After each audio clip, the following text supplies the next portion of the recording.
This is Gamer Weekly, bringing you the latest of what the video game scene has to offer. On today's show, I have Gene and Mary from Volcano Bean, and we'll be talking about their latest game, Battle Cakes. Hello, everybody, and welcome to another episode of Gamer Weekly. With me today is Gene and Mary from Volcano Bean. Thank you guys so much for coming onto the show. Thanks for having us. Yeah, thank you. So, tell me about Volcano Bean. You guys are a newer-ish company, right? Yeah, we've been around probably for about 2 years-ish, maybe 18 months. We kind of had a little bit of a wibbly-wobbly path, but mostly all three of us started as artists and kind of had a lot of different careers, different paths. And about 2 years ago, it was September 2014, I believe, we all have children. Gene and I are married, and then our partner Matt also has children.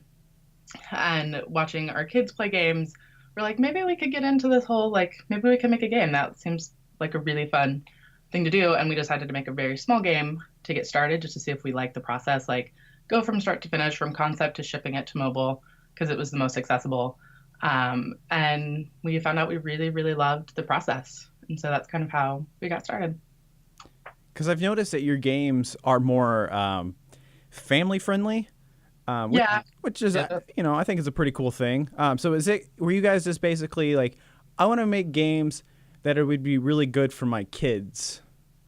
A little bit. It also started, there's a project that Matt and I did called Unicorgi, where we did a lot of illustration, kind of work the artist venues in St. Louis.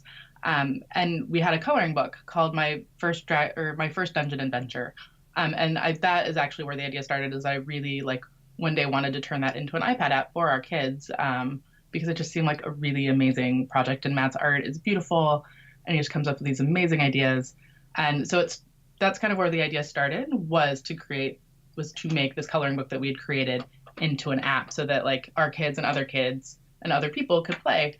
But that would have been a ridiculously huge project for our first project, which is where Where's My Goblin came into play, because it was just a much smaller scope project and game to actually be able to complete. We wanted to complete it in 3 months, and we got it out the door in about 5. So, yeah. And now you guys are currently working on a new game that features a bunch of cupcakes. Yes. So it says here on you guys' website that you guys are shooting for spring 2017 for Battle Cakes, a snack-sized RPG that pays tribute to Final Fantasy, Grandia, and Pokemon. So are you catching cupcakes, or how does that work? You actually are a cupcake. It's a whole fantasy adventure world full of various pastries and magical food creatures and delicious food puns. It actually started as a webcomic that Matt had put together several years ago on one of our previous artistic ventures back in the day. And like Mary said, we started with Where's My Goblin? We did Sleepy Kraken as a follow-up app, and that was for us to learn Unity, because we knew we wanted to do bigger projects moving forward. And so Battle Cakes is our first, we joke it's our first big kid grown-up game as far as being a larger project. And so it's very much in the vein of Final Fantasy and JRPGs. So you are a young cupcake who's going to go on an epic quest to save the kingdom. And it's going to be delightful. Yeah, and as far as that was that little blurb on the website, I think was in our original pitch document. And no, you're not going to be catching creatures like Pokemon, but I think Matt drew a lot of inspiration from that, from his childhood. So there's definitely we definitely focus on classic mechanics. That's the stuff from our childhood, that's the stuff that we love, and kind of updating it with the really whimsical, fun art and story. Pokemon has the turn-based combat like some of the other classic RPGs do, and and some of it's the fun of some of the design and some of the world. Yeah. So you're not enslaving cupcakes. That's No, you are not. Quite the opposite. You actually, there's a mechanic that we're developing where you can optionally battle or befriend various creatures. So there's no capturing, there's no pets.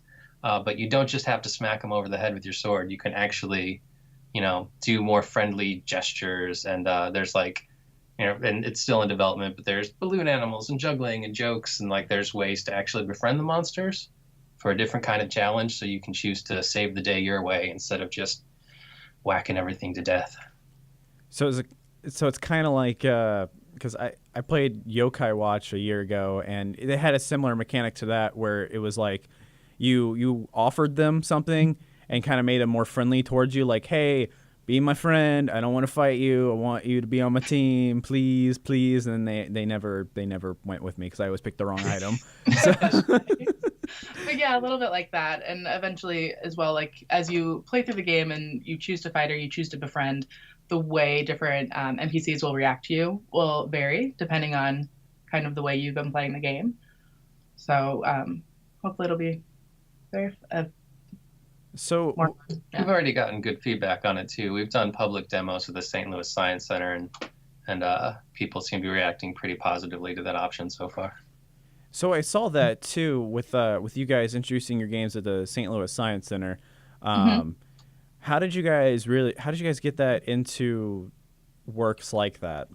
Well, actually, we joined between our first two games, Where's My Goblin and Sleepy Kraken. We joined the St. Louis Game Developers Co-op, and through that community, like there was just a wealth of knowledge, and through that, it became apparent that the St. Louis Science Center is fantastic. Like they are so helpful, and so they want to showcase local developers, especially people who are creating things here in St. Louis, and want to share it with the general public, and like just letting people know that that's an option, like letting kids know that game development is a real job that you can do when you grow up. And especially schools are a lot more STEM focused these days than when Gina and I were kids. But so it was just an introduction through there, and we just reached out to them and said we'd love to play test.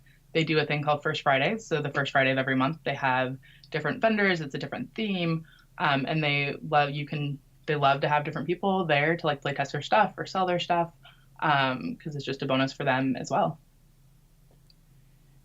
And so I just lost my train of thought. I'm so sorry. No, you're fine. Don't make a knowledge bomb. Yeah.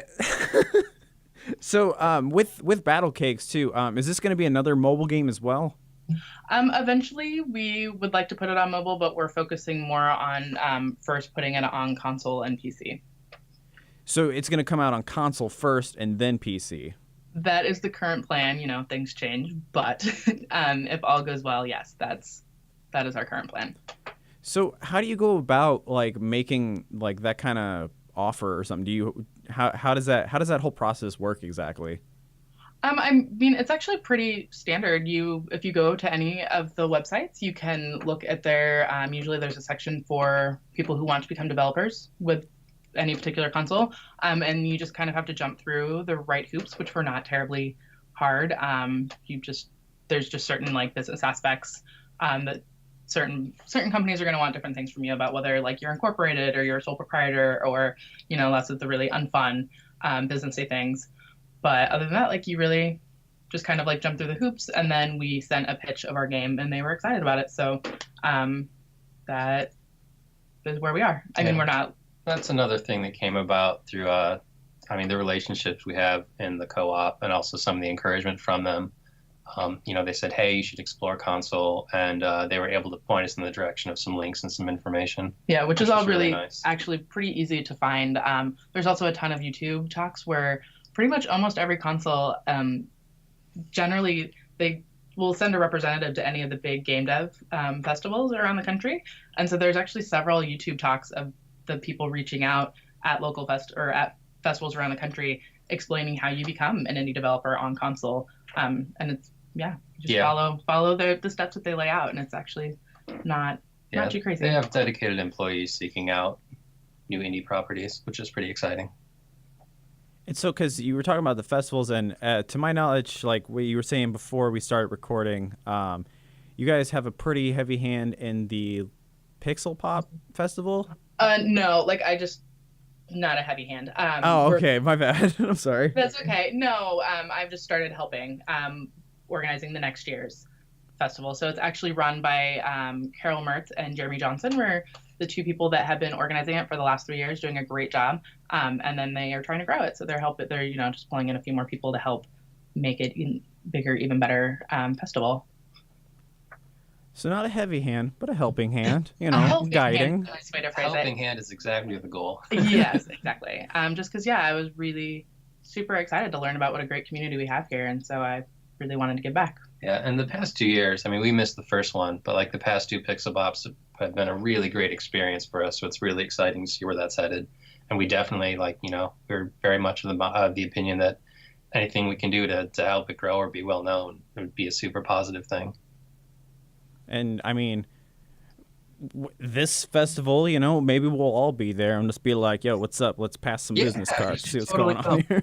Yeah, Yes, absolutely. come to Pixel Pop next year. It'll be awesome.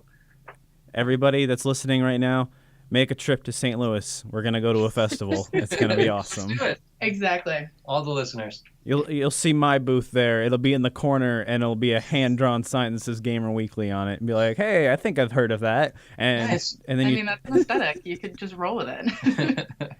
I'm pretty well known. I've got like 1,900 plays on SoundCloud. No big deal.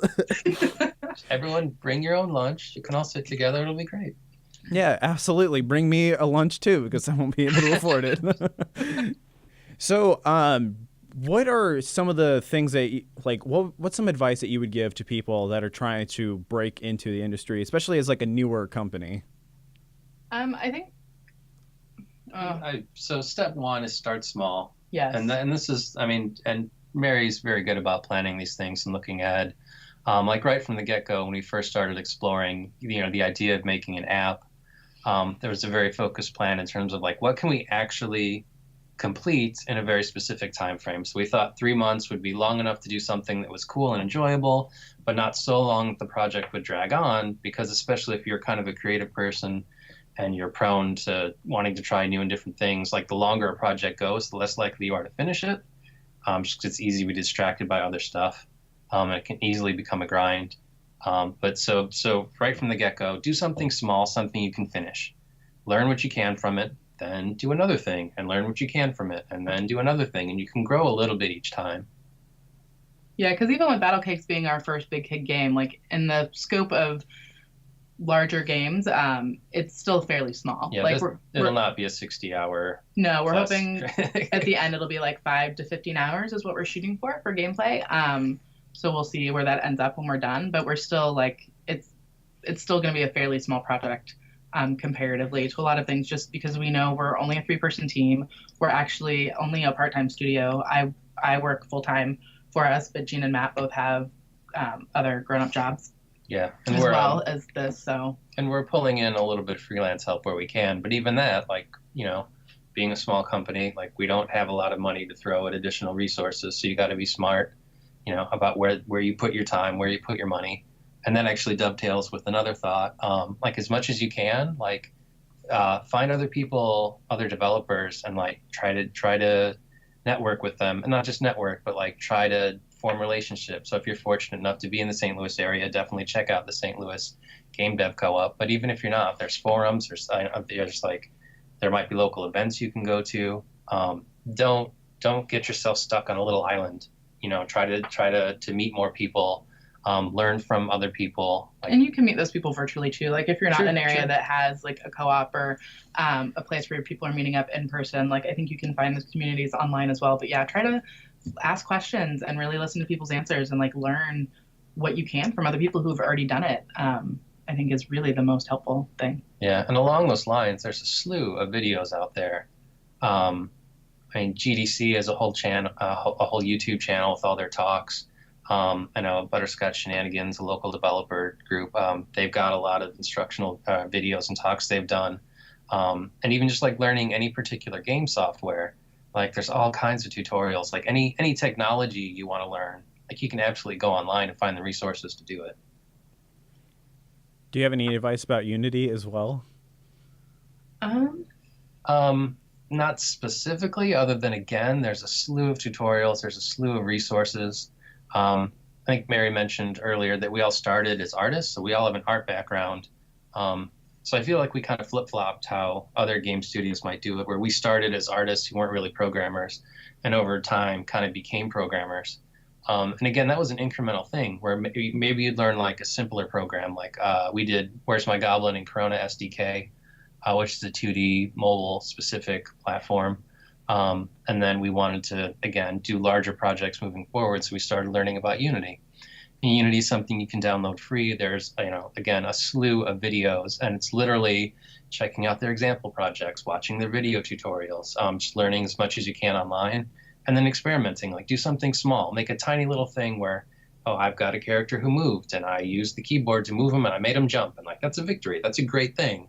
You should be excited about that. Yeah, I think that's the one caution with Unity is that it is so amazing and robust, like that it's really easy to get super overwhelmed with all the things you can do in the future, but like remembering to start really small, like the unity3d.com site has a ton of tutorials starting from the very, very beginning. Like start with those, like do the rollerball tutorial, and I'm trying to think of what the next one is, but they kind of have incremental tutorials on their site that you're probably not going to turn into a finished game, but like just completing those tutorials will teach you a wealth of knowledge how the editor works, how to start laying out your code effectively and efficiently.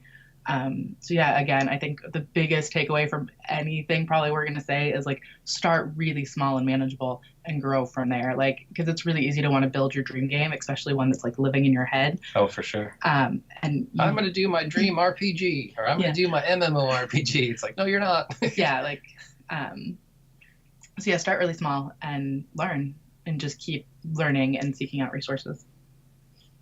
And so the final thing, we'll wrap this whole thing up with, what is your favorite part about Battle Cakes? Oh my goodness, it's hard to choose. Really, I think it's the world. Like Matt wrote the Battle Cakes. It was like an 8-page comic about 4 years ago, and the minute that I read it, I was just like, I want this world to exist. Like it was just, his dialogue is so funny, and just the world is really clever. And so when it was originally going to be turned into a graphic novel, and that, life got in the way and just wasn't happening. And so when we were thinking about what we would want to do as a larger game, like Battle Cakes definitely came to the forefront fairly quickly, just because I wanted the world to exist. So I think that's the best part, is like creating this amazing world that people get to play in. Yeah, and hopefully just the fun factor. Like, the dialogue's funny, the characters are really likable and enjoyable. And like, just like Mary's saying, the world, like the bad guys, like we've got Flanpires and Eclair Wolves and Gumdroplins, and it's like, again, delicious food puns, and it's going to be super fun. Yeah. And then you're gonna see, like, it's like, oh, look at this cute game, it's got cupcakes in it, and then you start playing the game, and it's like, battle scored through the years, the cupcakes have been destroyed. Like, you just, like, opening cinematic, it's just crumbs everywhere. And you're like, oh no, what have I done? What is happening? Let's file that way. That sounds like a grim and gritty reboot. Yeah, let's keep that for the sequel. But yeah. So you heard it first. Battle Cakes 2 is going to be a lot darker. So it's kind of like the Jack and Daxter thing. It's not nearly as cute and whimsical. So, open world as well. Battle Cakes 2, Snack to the Future.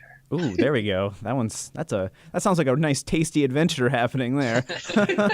Oh God, that is like Full House jokes right there. Oh man. I mean, I feel like that's a lot of it, is like those really super kind of obvious puns that just end up being really funny. Which is a great part about public playtesting too, is we get to test that out and make sure it's funny to other people and not just us, which so far it's been pretty well received. People are getting the humor and really enjoying it, so that's been really exciting. I can just imagine just being at that play test, and like you guys are just chuckling over, like, oh my God, this is so funny, and like people are playing testing, like they just kind of look back at you and they're like, okay, and then they kind of just turn around. So far that has not happened, maybe once or twice, because at the Science Center you do get a lot of people who are just going to check out everything and maybe aren't really into games at all. And so every once in a while you do get someone who just like picks it up and looks at it and it's like, what did I just get myself into? And just like quietly sets the controller down and walks away. But the vast majority of people like are really excited about it, and just like usually when they start the game they're like, I'm a cupcake, like is kind of amazing to watch happen. Yeah, and we demoed at Anime St. Louis also in the Science Center, and there's definitely like you can tell pretty quickly when someone's like an anime fan or an RPG fan, and they just get it like right from step one, and that's like really exciting. How can you tell if someone's an anime fan? Well, usually T-shirts, but also like jokes they'll make or things they'll laugh at. And, I mean, we were specifically at an anime convention. for one of the demos. That's true. You know, maybe you have that one person like, this is an anime convention. Where am I? Yeah, that one was a pretty targeted audience. So it was like whether or not they liked RPGs, which is definitely a different. It's definitely a preference. Like some people really love them, and some people are like, "Oh my god, I can't stand all this reading." But yeah, it's funny. Like you see people who like will read through all the dialogue and they laugh at all the jokes, and the other people that are just like mashing the button to get through the dialogue as quick as possible so they can go fight something. It depends on how into the world I am, because yeah. there are some games where I'm like, okay. A lot of mobile games are like that. They're like, we got to give you like 30 minutes tutorial. I'm like, I don't care. I already know how to play this game. Come on. Yeah, and that's like a really tricky thing is tutorializing, I think, is you don't want to hold some, or at least we as a studio kind of like, we don't want to like hold someone's hand completely, but you do sort of need to guide them in the right way. So yeah, that's definitely, the people who do it well do it amazing, and it's definitely a skill set.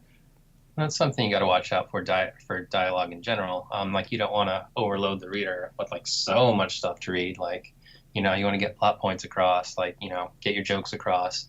And even people who like to read, like they don't need to sit there reading a book. Like you want to keep the story and the game moving. So that's a tricky thing too. Like finding the appropriately edited down version of your dialogue. So you're giving them all the good stuff, but you know, forcing them to sit through, you know, lines and lines and lines of text. Or you could go with the Doom approach, which is it starts to tell you something, like it's on a screen, you're like, this is what's happening to the story, and then like the main character just grabs the screen that's in front of him and just smashes it, and then just and it's like, that's pretty awesome. So like, I don't know, Battle Cake's Doom. Demons this time. This one's gonna get a little crazy. We have all these reboots, like it's amazing. Write this one down. All right. Dude, to Soph. Yeah. So yeah, who knows? if there's not a demon cupcake in it, I'm gonna be like, what's happening here? The devil's food cake cupcake. There you go. You've been reading our notes. I have been. I've actually been there the whole time, just like, yeah, writing that down. That explains so much. That explains that weird draft that's coming in through the room too. So thank you guys so much for coming onto the show. It's weird that it's like, yeah, let's wrap it up, and then we're like, oh no, we're not gonna do that.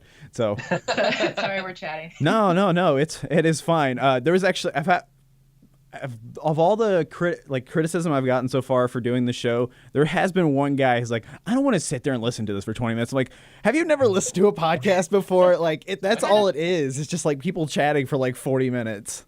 Yeah, that's kind of the whole shtick of podcasts. I don't know what else they were expecting to get out of that experience. Like, I'm like the shortest podcast. Like, I have one episode that might be like 38 minutes. There are people like Total Biscuit and stuff who are like 2.5 hours. Like, hey, wow. At least I don't have like a minute 30-second intro. Like, come on. It's true. I feel like the average, most of the podcasts I listen to are like 45 minutes to an hour. Like, so having a 30-minute podcast is pretty impressive. Bite size. You gotta, plus like, you know, you can only listen to me so much before it's like, all right, this guy sounds like a shock jock. I'm just gonna push him away now. Nice. I have gotten that too, and I was like, all right, that's fine. So that works. So, hey, it's Friday, time for another podcast. I can do that really well, but I don't want to do it. So probably a good call. Yeah. When I was in radio, it was like, do not be this guy. Do not be the shot guy. Just be yourself. I'm like, but what if I am that guy? Like, I can't help it. My inner shot guy is coming out. It's like an existential journey all of a sudden. There's a lot of spiritual journeys you go on through being in broadcasting or trying to do your own thing. You're like, all right, well, who am I anymore? That is very true. I feel like in any kind of creative pursuit, like you go through that several times. I've become awakened now. So enlightened. Follow me, my children. I have taken you on the path of Gamer Weekly now. That's when everybody turns like, this guy was cool, but now he's weird. I don't know about this guy now. I don't know about this path anymore. I feel like this might have been a really bad idea. So everyone just unsubscribes then. Like, oh no. Oh man. So the podcast started off so strong. So strong. So many listens. Maybe like 10 a day. But now we got 9. It's not the same anymore. Slowly dropping. That's 10%. So yeah, thank you guys so much for coming onto the show. I just downloaded both of your guys' apps, so I'm very excited to try them out and spread the word. Especially since you guys, to me, are local. Like you're much more local than I thought. Like you guys are like 20 minutes from me, so that's really cool. Guys, check out Volcano Bean. They are, as you can see, they're pretty likable people, so you should always support people that are likable. And I've also noticed on their apps as well that there's no in-app purchases, which is also awesome. So to be fair, Sleepy Kraken does have an in-app purchase where you can turn off the ads, but the ad is pretty unobtrusive if you don't want to. So that doesn't count to me because okay. I was gonna say, I just don't want to lead people astray. We're strictly not predatory. Yeah, like that was a big part of our wanting to get into games is not make predatory games, which doesn't really work in the mobile market. No, no gem crystals, no times waiting for the game to load, or Yes. well, I mean the game will load, but I mean like no time, like no timers. yeah, there's not 7 days to wait for your castle to upgrade or anything stupid like that. So you can't use your left tentacle for 2 more minutes. Let's give us money. Exactly. Yeah, we just kind of wanted to make cool things that we hopefully build an audience for people to buy. Like, I don't know. So there's an old-fashioned idea, making something that's fun that people want to play. Yeah. One in-app purchase, turning off the ads, and that's it. That's the only in-app purchase that deserves to be in a game if it's a free game. Yeah, and that's a whole nother conversation, whole other podcast. But yeah, I'll bring in some of the other people that I've had that make app games too, and we'll all have like a big discussion here of like, what do you guys feel about the mobile market? And then it really just like, okay, here we go, let's do this.